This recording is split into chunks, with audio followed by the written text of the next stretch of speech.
Bonsoir, vous êtes à l'émission du pasteur Élisée Fritzner à Montréal. On est au mardi 5 mai 2025. Nous allons parler ce soir de la religion catholique et le Vatican. Rappelons-le bien que les catholiques viennent de perdre leur chef, c'est le pape François.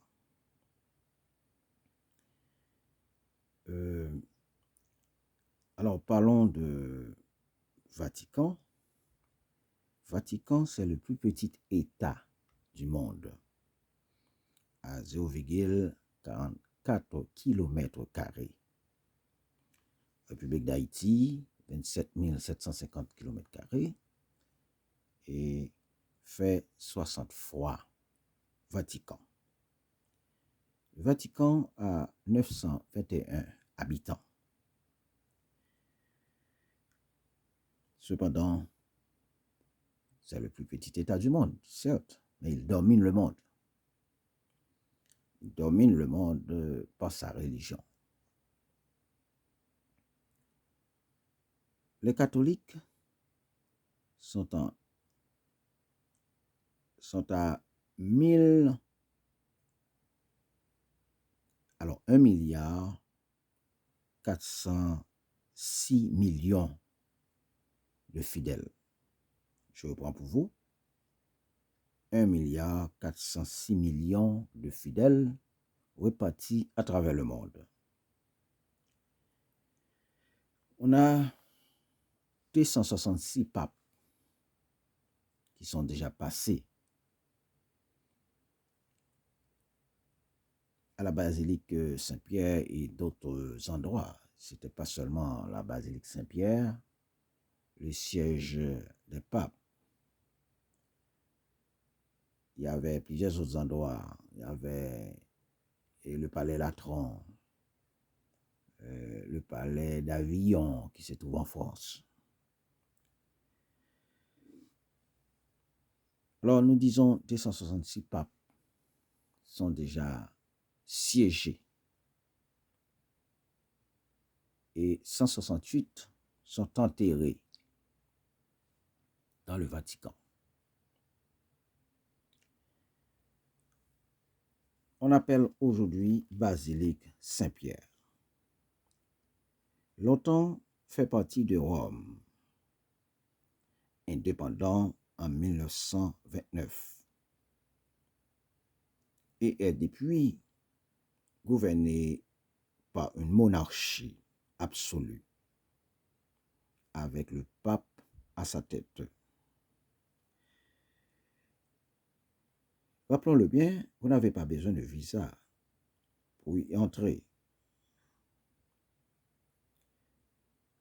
Faisons une chronologie.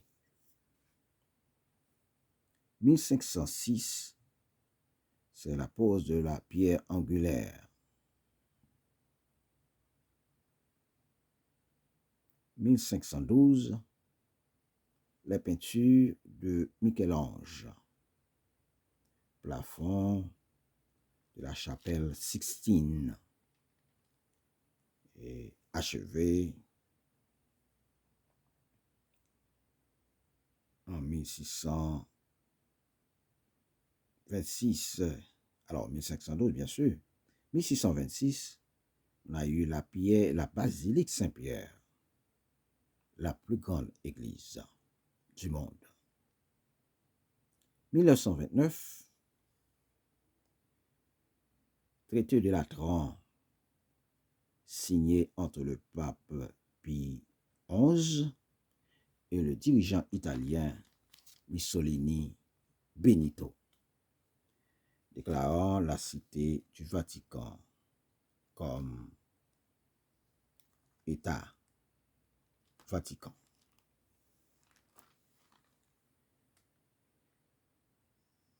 En 1950, déclaré année sainte par le pape Pie XII. 1984, les USA et le Vatican établissent des relations diplomatiques. Il faut le dire, c'est une diplomatie complète après 117 ans.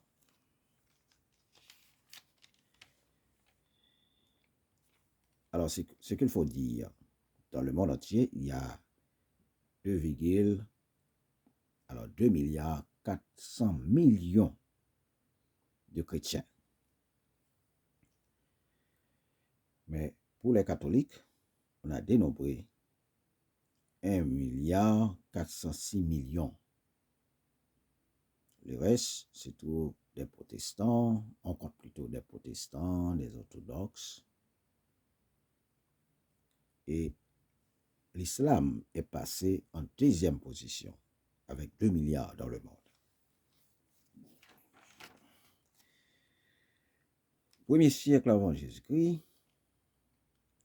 on a eu une colline qui s'appelait Vaticanus et une plaine sur la rive ouest du sud, l'actuelle place Saint-Pierre, prend le nom de cette colline appelée Vaticanus. Entre 14 avant Jésus-Christ et 33 après Jésus-Christ, Agrippine fit assécher la zone marécageuse et aménager des jardins, commencé par son fils Caligula. Les travaux ont achevé par Néron. Vous savez, Néron, c'est lui qui a brûlé la ville de Rome en jetant ce acte honteux sur les chrétiens. Quand on dit chrétiens, on voit les partisans de Jésus, ce grand missionnaire qui était venu sur la terre en épousant une morphologie humaine dans l'ultime but de sauver l'humanité. Or, Néron était compté parmi les autres empereurs, grands prédateurs des chrétiens. Lui, ce criminel, a brûlé toute une ville avec ses habitants. Et quand les gens voulaient le renverser, voulaient lui donner le bois calé. Aujourd'hui en Haïti, on appelle ça bois calé. Alors, il a mis cette charge, cette accusation sur les dos des chrétiens. Il a fait venir des gens dans une stade appelée Colisée à cette époque pour montrer la vengeance qu'il accordait au peuple romain en faisant manger par les lions les chrétiens. Et c'est à ce moment-là on a vu la mort de 2 grands piliers chrétiens, l'apôtre Pierre et l'apôtre Paul.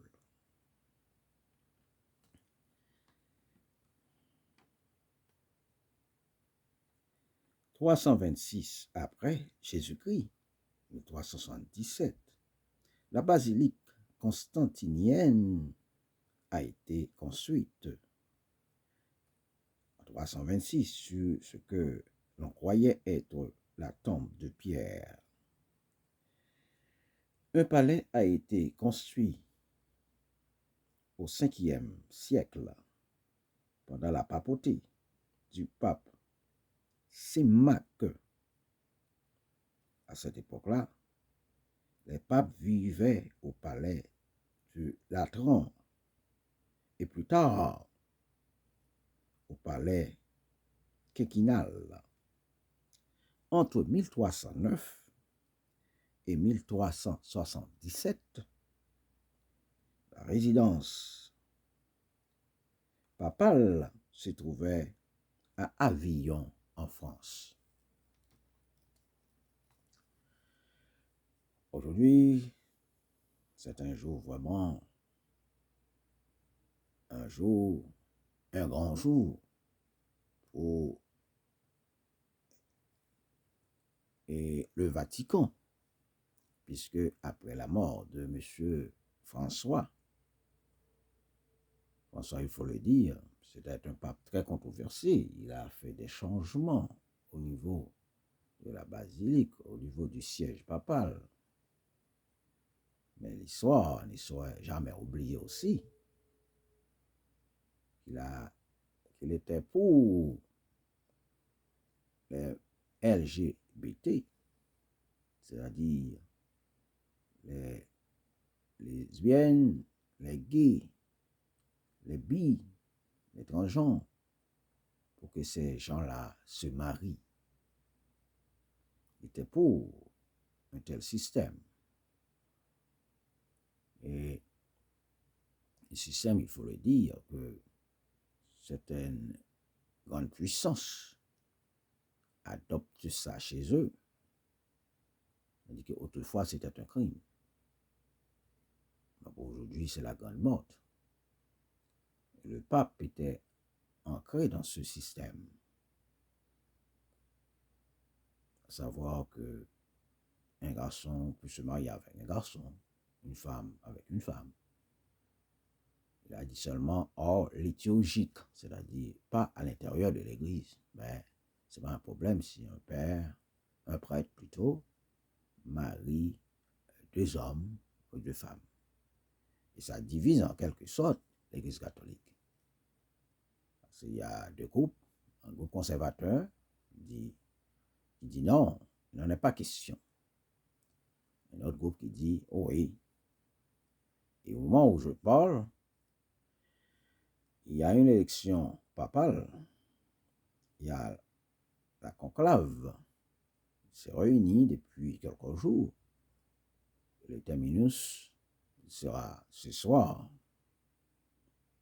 parce qu'on a dit c'est au 7, et depuis quelques jours, les gens étaient vraiment fermés et pour discuter sur certains sujets, des sujets qui font la une aujourd'hui.